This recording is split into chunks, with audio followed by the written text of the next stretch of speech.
Buenos días a todos. Gracias por la invitación a este simposio. Yo voy a tratar en 15 minutos, 20, tratar de presentar algunos aspectos relacionados con, o algunos conceptos que queremos dejar con respecto a lo que es el nitrógeno, el uso de cultivo de cobertura y el nitrógeno. Entonces, mi charla va a tener como eje algunos conceptos a tener en cuenta para el manejo de nitrógenos en sistemas con cultivos de cobertura. Y yo quisiera hacer un marco general, como siempre, de cuando hablamos del uso de cobertura como parte de un concepto o de una práctica dentro de lo que es la intensificación sustentable, que es la que nosotros queremos aumentar nuestra producción de granos o de forraje, pero siempre manteniendo los recursos naturales, reducir la contaminación, favorecer el agregado de producción, mantener la biodiversidad, hacer un uso eficiente de los insumos, un montón de conceptos que están integrados, que generalmente nosotros los tratamos de ver a través de lo que son, o cuantificar de lo que son los servicios ecosistémicos, ¿no? Pero para poder evaluar esta sustentabilidad o esta intensificación sustentable que llamamos nosotros, necesitamos indicadores que hagan ver cómo estamos evolucionando en la producción. Estos indicadores son de diverso origen. Pueden ser productivos, puede ser cuantificando la calidad del suelo, ambientales, económicos, de eficiencia de uso, así que hay un montón de números que tenemos que cuantificar. Y entre ellos, cuando hablamos de calidad del suelo y cuando ponemos alguna práctica para mejorar la calidad del suelo, tenemos algunos indicadores químicos que le llamamos, ¿no? Ahora, estos indicadores químicos, ¿para qué los necesitamos? ¿Es para medir la evolución del suelo? ¿Es para hacer un diagnóstico, una fertilización? Por ejemplo, son indicadores, son muestras, lo que nosotros es cuando vamos a muestrar el suelo y determinamos qué es lo que vamos a medir. Básicamente, estos indicadores, que nosotros desarrollamos, son sensibles, o sea que ante pequeños cambios en el manejo nos pueden llegar a servir. Están asociados a lo que yo quiero caracterizar, si es el suelo, si es la materia orgánica, si es el nitrógeno, si es el fósforo, etc. Y tiene que ser fácil de medir, tiene que ser una medición que no me complique mucho para poder realizarla. Entonces, cuando hablamos de nitrógeno, nos vamos a tratar de ver cuáles son estos indicadores que a nosotros en el largo plazo, a mediano y largo plazo, nos pueden estar indicando cómo estamos manejando el nitrógeno utilizando cultivos de cobertura.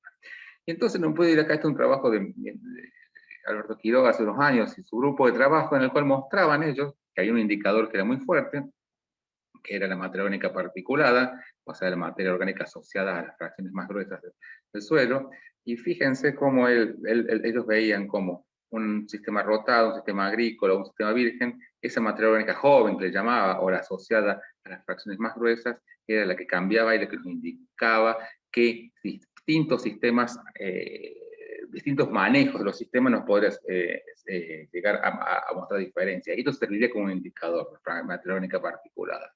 Fíjense, esto es un ensayo, en el ensayo de larga duración que tenemos en Oliveros. Fíjense que lo que nosotros mostramos era el carbono orgánico particulado, ¿no? De diferentes fracciones, pero fíjense esta sobre todo, acá arriba, que este carbono orgánico particulado o esta materia orgánica asociada a las fracciones más gruesas, sobre todo en los horizontes más superficiales, estaba asociado a lo que era el carbono de los residuos, ¿no? O sea, mientras mayor sea el carbono aportado, este indicador es sensible y se nos puede llegar a estar siendo un indicador muy fuerte. Así, la materia orgánica particular es un indicador fuerte de cuando yo muevo lo que es el carbono o la biomasa en los sistemas de producción.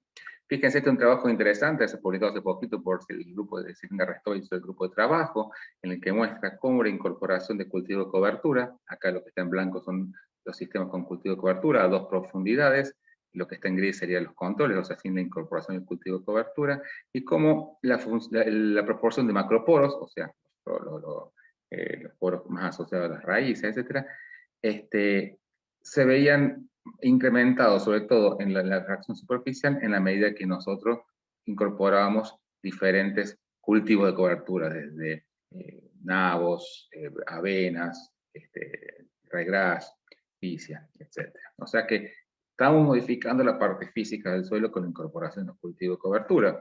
Y de vuelta, nuestro indicador, en la medida que nosotros, con los cultivos de cobertura, este es el trabajo de Silvina Restovich, mostraba que en la medida que aumentaba la biomasa aérea que aportamos con los cultivos de cobertura, mayor es la cantidad de materia particulada que pueden encontrar en el largo plazo. Esto fue un ensayo después de 6 años, aproximadamente de 6 ciclos, de haber realizado la incorporación de cultivo de cobertura en el sistema maíz-soja, ¿no? Y fíjense cómo es importante muchas veces que estos cultivos de cobertura estén fertilizados. Y vamos a ir viendo eso, con alguna dosis media. Esto ocurre con lo que hemos visto era que ocurre con el carbono, el material en particular. Pero ¿qué pasa con el nitrógeno? Para ver qué ocurre con el nitrógeno, nos acordemos cómo es un nitrógeno. El nitrógeno es móvil. Acuérdense que el nitrógeno, al ser móvil, se nos puede perder fácilmente del sistema, se mueve por flujo masal, básicamente, en base a la corriente transpiratoria del agua, hace que los nitratos se muevan y lleguen a la planta.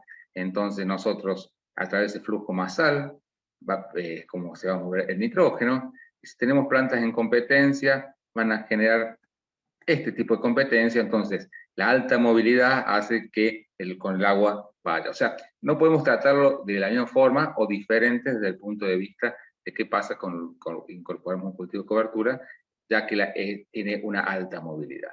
Y esa alta movilidad hace que si nosotros tenemos un sistema, por ejemplo, barbecho, maíz, ¿no? En el cual tengamos en el barbecho los nitratos totalmente expuestos, ¿no? No va a haber ningún cultivo absorbiendo, o sea, una alta mineralización, pero podemos tener un cultivo de cosecha, como un trigo o una gramínea, que nos puede estar, hay una parte que va a ser cosechada y exportada, y esa parte de la relación carbono-nitrógeno va a ser diferente de los residuos, o puede ser un cultivo de cobertura leguminosa, tiene otra dinámica totalmente diferente, porque además de aportar nitrógeno atmosférico, vamos a modificar el pool de nitratos. Todo esto hace que mi manejo del nitrógeno sea diferente de acuerdo al cultivo de cobertura, y acá la primera conclusión, cuando hablemos de cultivo de cobertura, digamos qué cultivo de cobertura estamos trabajando.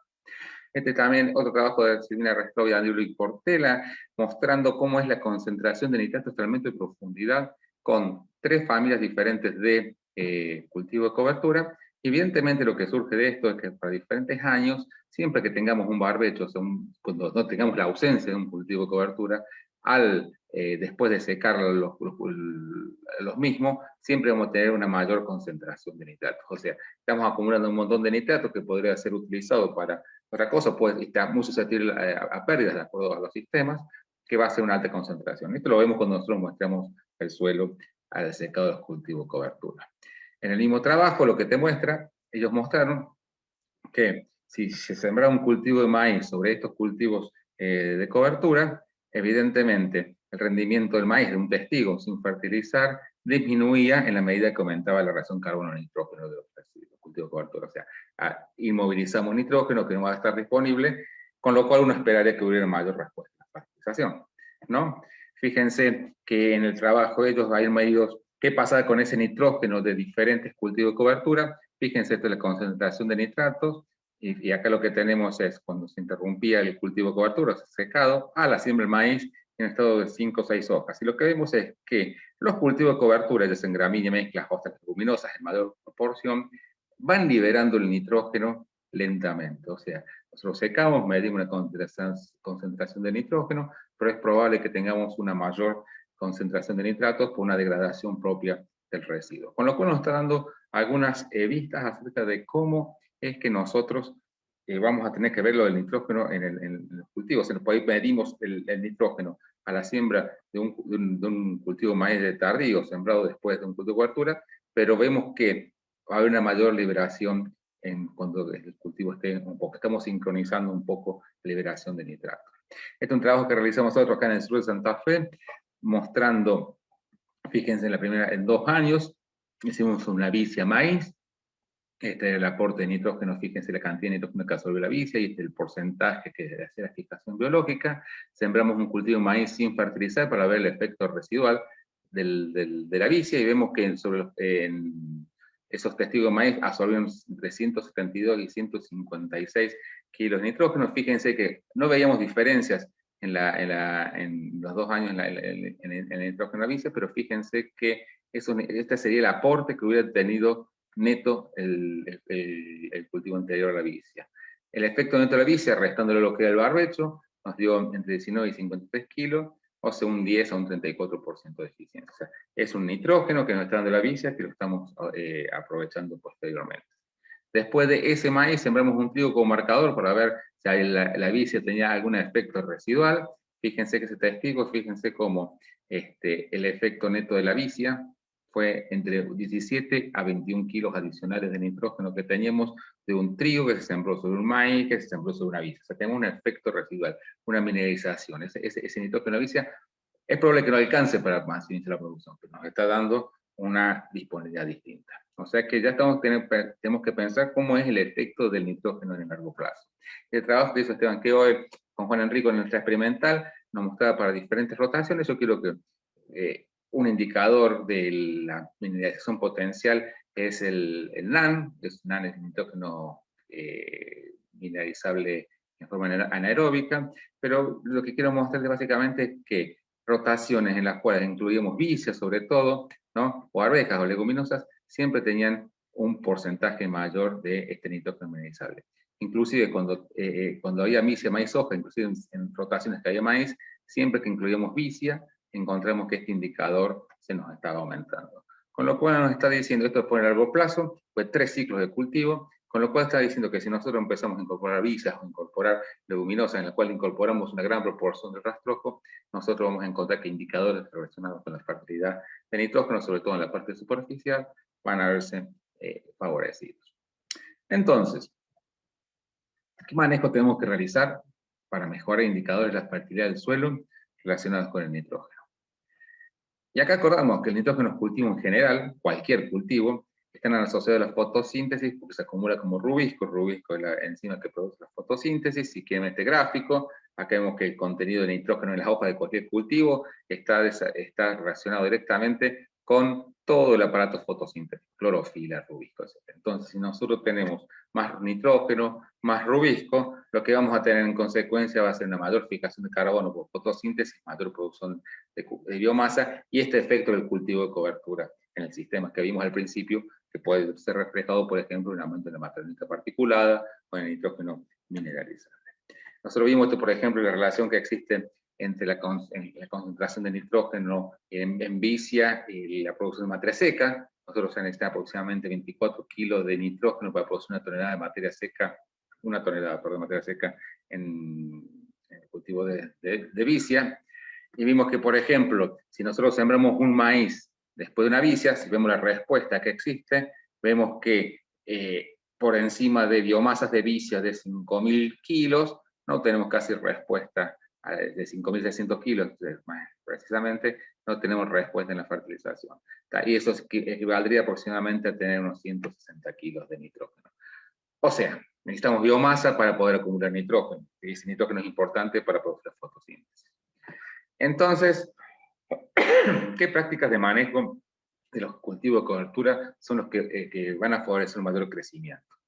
Y bueno, mayor crecimiento, mayor biomasa, mayor efecto del cultivo de cobertura, lo primero que tenemos que pensar es en la duración del ciclo del cultivo de cobertura. Esa duración del ciclo de cobertura va a estar de acuerdo a cuándo haga la fecha de siembra, cuándo interrumpo el crecimiento del cultivo de cobertura, y evidentemente el genotipo, si hablamos dentro de una especie, o la especie que tenemos que estar trabajando. La fertilización, el uso de un mejor va a incluir en el crecimiento, y evidentemente en el caso de las leguminosas, sobre todo cuando no tenemos leguminosas en el mismo lote de hace muchos años, la inoculación, que es importantísima. Fíjense, para ver un ejemplo, esto es el grupo de General Villegas, mostrándonos como ejemplo para 3 especies, avena, centeno y raigrás, la biomasa acumulada de los cultivos de cobertura en sistemas con soja, evidentemente, si nosotros, para 2 momentos de secado, evidentemente, en la medida que nosotros alarguemos o demoremos el periodo de secado, mayor va a ser la cantidad de biomasa que tengamos. Pero bueno, esto es importante, decimos, si caemos más tarde para tener más biomasa, pero tenemos que ver dónde está incluido nuestro sistema.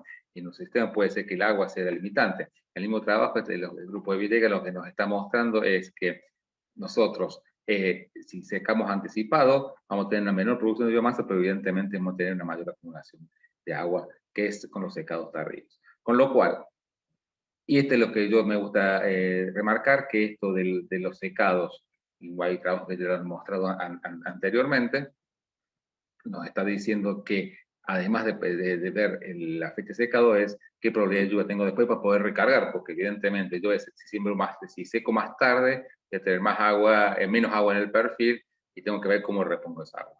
Pero es importante tener en cuenta que esta duración va a ser interrumpida y va a ser determinada básicamente por el régimen hídrico que tenga en cada sistema y región. La inoculación, fíjense que es bastante importante ver el efecto sin inocular e inoculado, el efecto del nitrógeno, ¿no? Ya lo conocemos todos los agrónomos, que es importante. Fíjense cómo, acá en la izquierda que muestra en el gráfico, es básicamente la materia seca acumulada en vicia y arveja, perdón, donde están los colores, pero fíjense que lo que está lleno es inoculado, y vemos las diferencias que existen por haber inoculado solamente. Y cuando nosotros sembramos un maíz sobre esa arveja, o esa vicia sin inocular, perdón, vemos que cuando los círculos llenos nos están mostrando que el efecto de vicia, o sea, el que no da respuesta a la fertilización en maíz tardío, es cuando esta vicia fue inoculada previamente.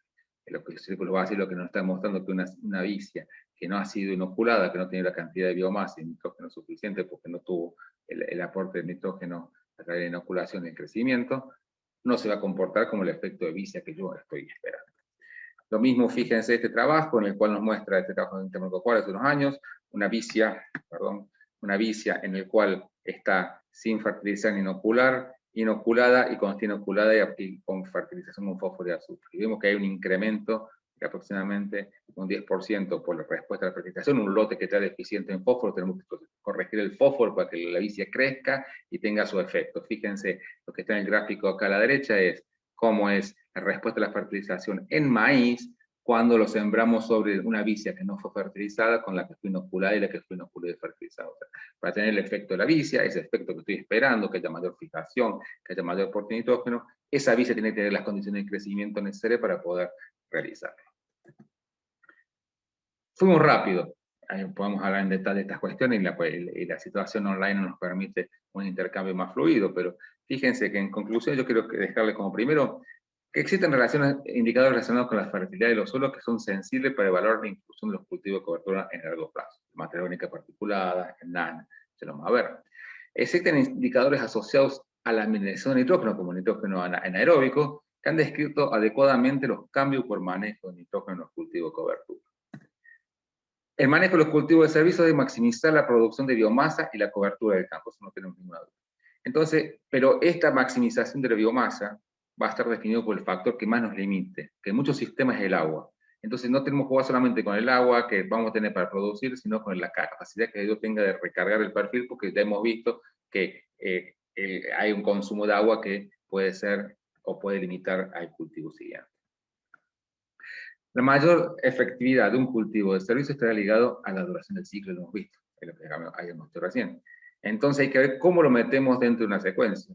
Si nosotros vamos a hacer un maíz primera o un maíz segunda, cambia la fecha de siembra con la cual yo tengo que hacer una vicia, por ejemplo, y también el aporte y la cantidad de biomasa que pueda llegar a obtener realmente. Las mejores condiciones para la producción de biomasa estarán ligadas a una mayor absorción de nitrógeno y por ende también, en el caso de las leguminosas, a una mayor fijación biológica. En leguminosas, la inoculación es central para poder lograr los beneficios de la misma del sistema. Cuando y especialmente cuando la leguminosa no se cultiva frecuentemente, como ocurre con la mayoría de los cultivos de cobertura. No tenemos visitas todos los años para acostumbrar, como en el caso de la soja. O sea que me parece que es central tener en el manejo de leguminosas la incorporación de la inoculación, si no, no tenemos los efectos deseados. Y pensemos que en el análisis económico de la inclusión de cultivos de cobertura se debe incluir el efecto no solo de la reducción de la fertilización nitrogenada, en el caso que incorporemos alguna leguminosa, sino también ver otros efectos laterales, que puede ser el control de malezas, la disminución de la erosión y el aporte de carbono, entre otros. Finalmente, y esto como un detalle, cuando hablamos de los efectos de la inclusión de un cultivo de servicio, tenemos que aclarar cuál es el cultivo de cobertura que estamos utilizando, porque metemos un cultivo de cobertura y tuve tal efecto, pero sobre todo para la dinámica del nitrógeno no es lo mismo aplicar un ryegrass, no es lo mismo tener una avena fertilizada o no fertilizada, tener una vicia, tener una arveja, en el caso que usamos como cultivo de cobertura. Bueno, eso fue sintéticamente lo que les quería transmitir. Espero que las preguntas del público, ¿no? Y acá están nuestros contactos, para poder relacionarnos entre todos. Muchas gracias y espero las preguntas.